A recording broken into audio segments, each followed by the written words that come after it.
Hey there, greetings everyone, and welcome back to another episode of Plan B Success. Today we have Chris Ott, who's joining us from the West Coast. He's the founder and CEO of Creative Blue. It's a Silicon Valley-based creative agency where he shares his passion and does his business through storytelling. That's how he builds brands up. So we'll find out about Chris and how he came up with this company and what he is doing. So let's welcome Chris. Welcome, Chris. Hi, thank you for having me. It's a pleasure to join today. So Chris, tell us a little bit about your company, and then we'll go back to understanding who you are. Yeah, great. So Creative Blue is a full service agency, and we focus on what we call strategic storytelling. And what that means to us is that storytelling, it's well known that creates an emotional connection with the audience through story.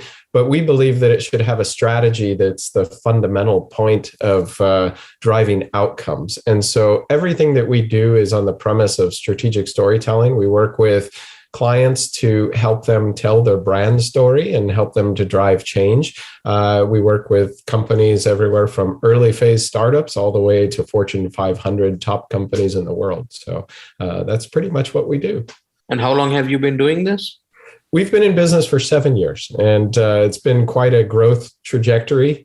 We started out with 5 clients. They were fantastic, big brand, big name clients, and we've expanded from there. Continue to work with Fortune 500 companies as well. But we really found a unique position, which is working with VCs and helping them to raise investment capital into their funds, and then in turn working with early phase companies, whether they're within their portfolios or companies looking for funding or to grow their business and get their message out there. And that's really inspiring for us because some of the biggest brands in the world, we can work with them on specific campaigns and help them incrementally.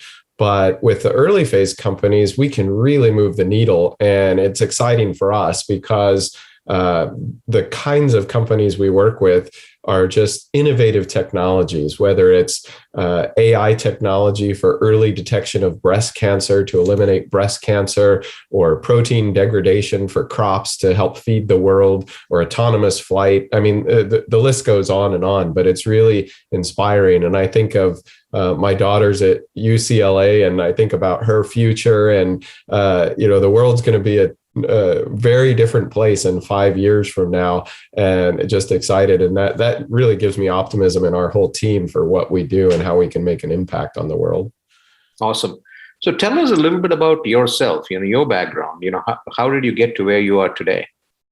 Yeah, it's been an interesting journey because I never imagined myself certainly owning a creative agency. I mean, as a child, I was probably the furthest thing from creative.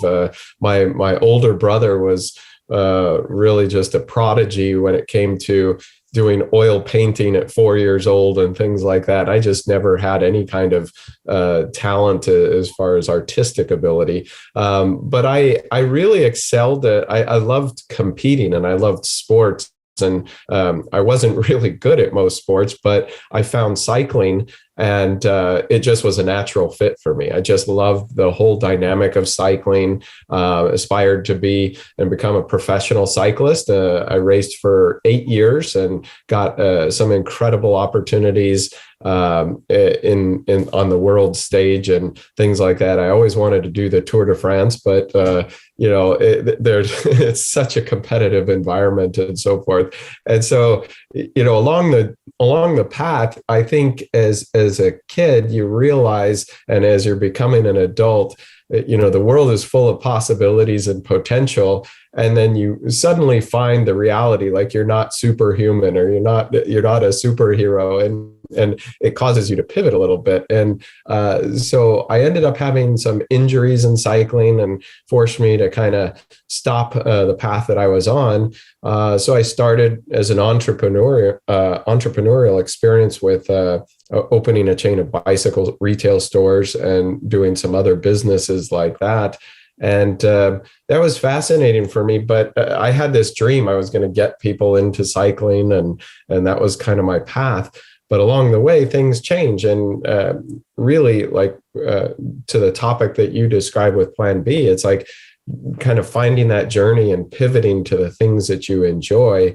I realized that marketing was a really interesting aspect of owning a business and trying to acquire new customers, get people in the doors. And so my journey ended up transitioning to being an executive in marketing. And I really liked media. And so my path ended up in a couple of different companies, big companies, where I was able to help innovate sports broadcasting and the immersive experience of sports broadcasting, which was really enjoyable for sports like Wimbledon or IndyCar and things like that, where you change the way broadcast was forever done and people experience it. So that's really where my passion was. And interestingly enough, I was recruited by an agency, and I'd worked with agencies on the other side of the fence, so to speak, with marketing and so forth. And I just really enjoyed that side where you get to experience a lot of different brands and get to work with tremendous executives and people like that. And kind of, I guess it felt natural to me. And what I really like to do is do things that make an impact on the world. So like in media, the thing that I enjoyed was changing the way broadcast would forever be done for sports and interactivity. And so if I can do that for companies with all kinds of different innovative technology, it really inspires me. And that's really how I came to found Creative Blue, is that, and so that path, it was really, as you talk about with Plan B, it was a big pivot from where I ever envisioned myself being, but found something that I feel like I have ability with and vision, and I really enjoy what I do. So what's behind the name Creative Blue? Yeah, it's interesting. Well, number one, blue is my favorite color, so we'll start there. But we look at it as the creative aspect of everything that we do. We try to think of things in a blue ocean or blue sky environment. So really just being bold about ideas and the creative process. And so to us, Creative Blue means that we're always going to think of things that are through a different lens, or putting the traditional aside and trying to think of things in a different way. If there are no limits, what are the possibilities of a creative campaign or a creative story? And so that's what Creative Blue means to us. Awesome. And you talk about strategic storytelling, and you have your own foundational blueprint of it. Can you share some insights into that? Yeah. So with us, strategic storytelling, it's a methodology that we approach in terms of like how we integrate story into the process of working with clients. But we believe that story, it's really important. A good story has three key attributes in our opinion. One is it should be concise. It should really get to the point and tell an audience what is it and the specifics of what you do on a high level. And then the second thing, it should be unique. And it's always interesting because companies these days, they're fighting for market share and they're trying to cut through the noise of everything else that's out there.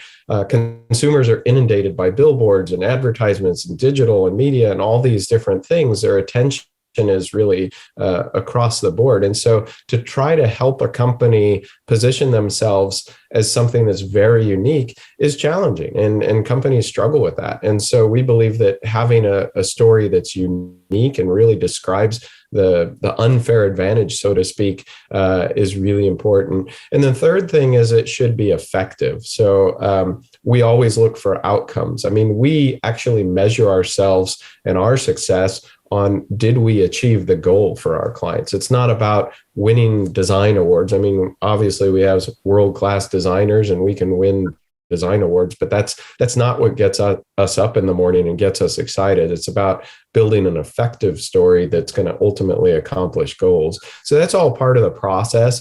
And our blueprint is really this process where we take the story and codify it and build the architecture of the story, similar to building a house, where you define where the bathrooms are, where the kitchen is, where the bedrooms are, and then you add all the color, the fit and finish to it to make it really resonate. So what do what's the output that your clients get? Yeah, and it varies dependent upon the client and what their needs are. We don't shoehorn ourselves into any specific thing, but we offer several different deliverables that are very helpful to clients, one of which is what we call the core story. And the core story is similar to what a traditional agency would call a message framework, the messaging for a company. And a lot of different agencies will deliver the message framework in terms of developing personas or target audiences and tone and voice and those types of things, giving you the how to say something. We do that, but we also give probably the most important thing, which is what to say. So we help our clients to codify what is it that you're actually saying and give them the content so that it gives them a through line to every touch point through their audience engagement.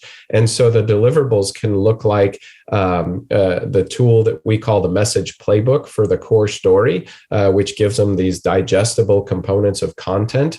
It can be presentations. So if they're looking for an investor presentation, or they're looking for sales enablement to do sales pitches to new prospects, or if it's on their website, the messaging that's on their website, how they're communicating themselves on the website, or even campaigns through digital media. We don't do all of the tactical implementation of the posting, but we'll give the messaging to guide and as well as thought leadership for the executives and so forth. So those are the typical outputs that we use for deliverables. So you mentioned that you work with Fortune 500 companies as well as probably Fortune 100 too, and then startups and fledgling companies that are growing. Is there a change, or is there anything different from how a story is woven for a brand that's established versus a brand that's growing? Yeah, absolutely. That's a great question. And like I said earlier, with the large companies, it's very difficult. I mean, most of them are very established in their brand story, their origin, if you will, and how they came about and what their mission is and so forth. They spend a lot of time doing that. And so working with those Fortune 500 or Fortune 100 companies, it's really more about incremental change on specific campaigns or initiatives. I mean, we worked with the largest modern electric car company and helped them with a sustainability campaign. And it's interesting because it's a fun project because you get to build this campaign and so forth.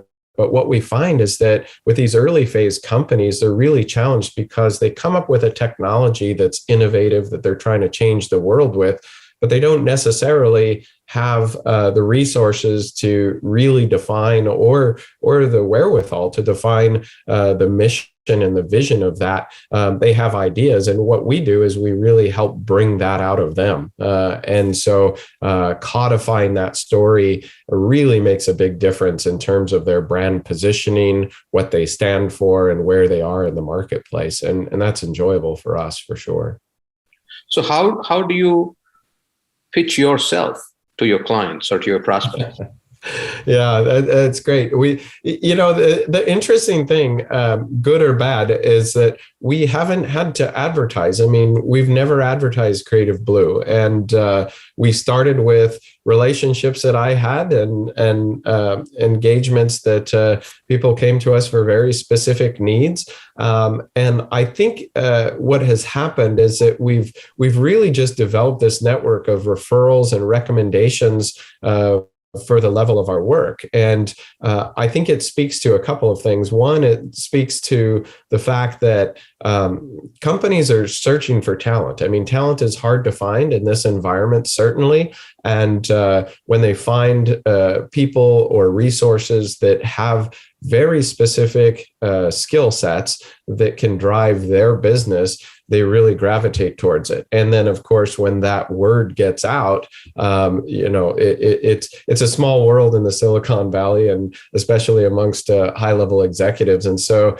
it's fun to get referrals and things like that. But the second part of it is that I think it also speaks to our dedication and commitment to get results for our clients. I mean, we take it personally. It's like we really want to help our clients achieve and succeed and make their goals and so forth. And so we look at every engagement as a proof point to prove ourselves. And I think that that's been one of the things that's helped us in terms of resonating and getting referrals and word of mouth business and so forth.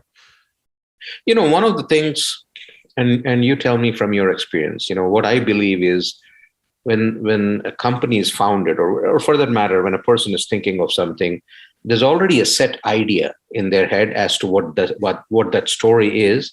And you coming in as an external resource and looking at it from the outside in, obviously you might have your own viewpoint. How difficult or easy is it to convince someone to make that shift or to see it differently than what they already have in their head?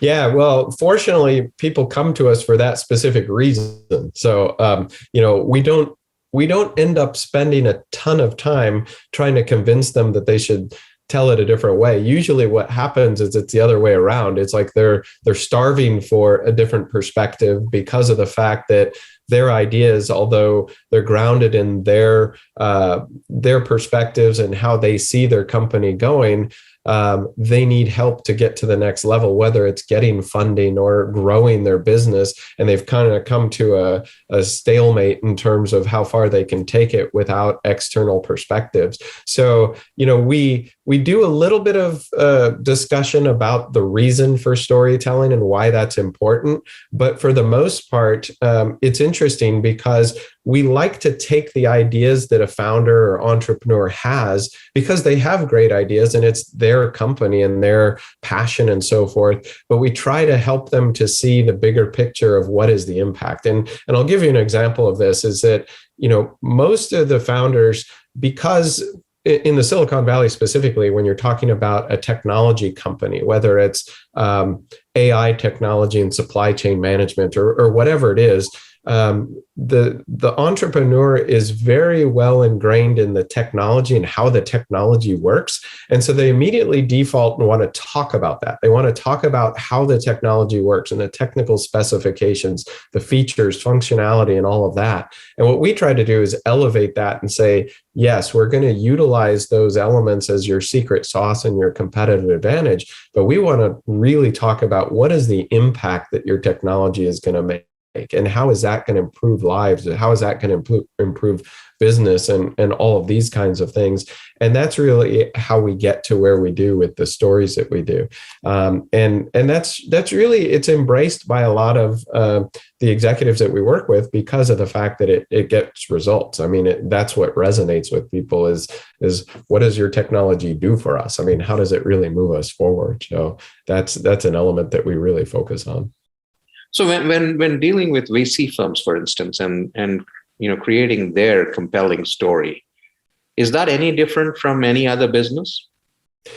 It is a little bit. The foundational elements are very similar in terms of telling a story. The main difference is that with a VC, they're trying to recruit and bring in LPs or investors into their fund so that they can rely on the stewardship of the VC, that they'll make good investments in companies. So with VCs, the story is really more about what is your investment ethos and how do you approach selection of different companies to invest in? How does that align with your principles and values? And what kind of criteria do you look for in a new investment? And how does that play into the market segments in the future, thinking strategically? And so if you can convince an LP or align them on the types of companies that they want to invest in, and then your approach of how you select a new company, like the talent that you recruit with an entrepreneur, the technology being vetted and those types of things,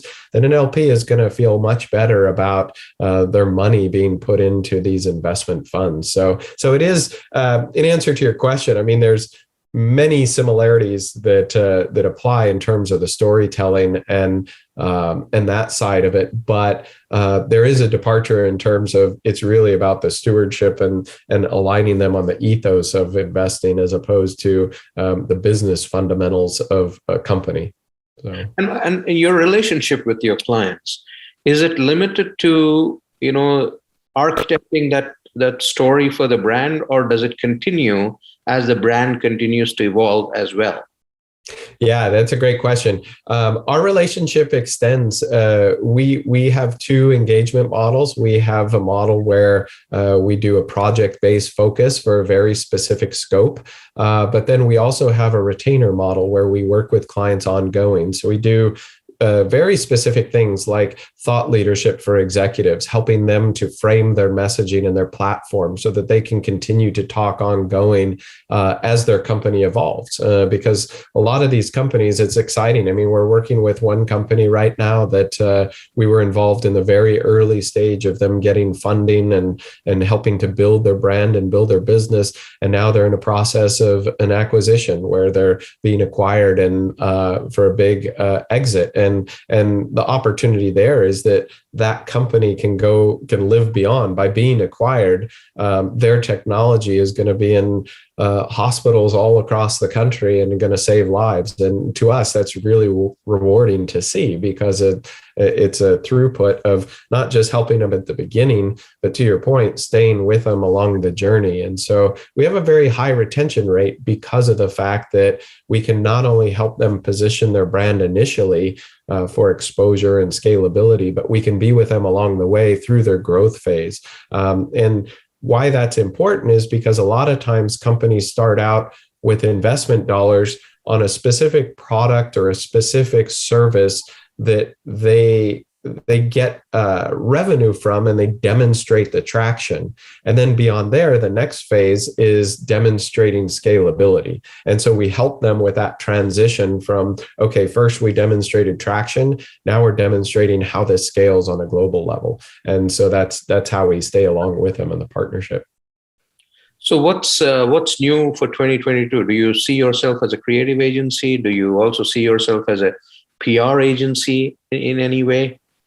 Yeah, so that's an interesting question because people ask us a lot of times, well, it sounds like you could do PR, like you could, and we can absolutely do PR, but I see us more. I love the fact that as a strategic storytelling agency, I mean, we're a full service agency, so we do a lot of different things. I mean, videos and all kinds of things. So I don't want to pigeonhole us as saying we're a PR firm because that's a pretty crowded space. And I think it's very specific when you're looking at metrics for audience share and things like that. I think we're more upstream, if you will, in terms of really setting that strategic vision and telling the initial story that can then be utilized on all these different platforms. So I love the space that we play in and where we fall and kind of the value chain, if you will, of working with clients. So I see us continuing to go forward in where we're at in that area, which is really on the strategy side and the narrative side and helping to develop visuals to do visual storytelling as well. Awesome. And in terms of where people can find you, what's the best way to connect or reach you? Yeah, so people can come to our website. Our website is creativeblue.agency. And you can ping us there and check out what we do. We have a blog there. You can also find us on Facebook and Instagram with Creative Blue. If you do a search on Creative Blue, and you can find us there as well. Awesome. Well, thank you so much, Chris, for joining today and sharing your story. Very inspirational, very fresh approach to storytelling. Absolutely. Before I let you go, one takeaway for the listeners, anything that you'd like to share? Yeah, I would say, based on Plan B and what you're trying to accomplish with your audience, I would say follow your passion first. And I tell my daughter the same thing. Don't think about getting a job and trying to make money. Think first about what is it that you want to do and what makes you happy and brings you personal fulfillment. And I guarantee you'll make money doing that. So that falls into place. So follow your passion. Awesome. Thank you very much. Thanks for joining today. Thank you for having me. Have a great day. You too.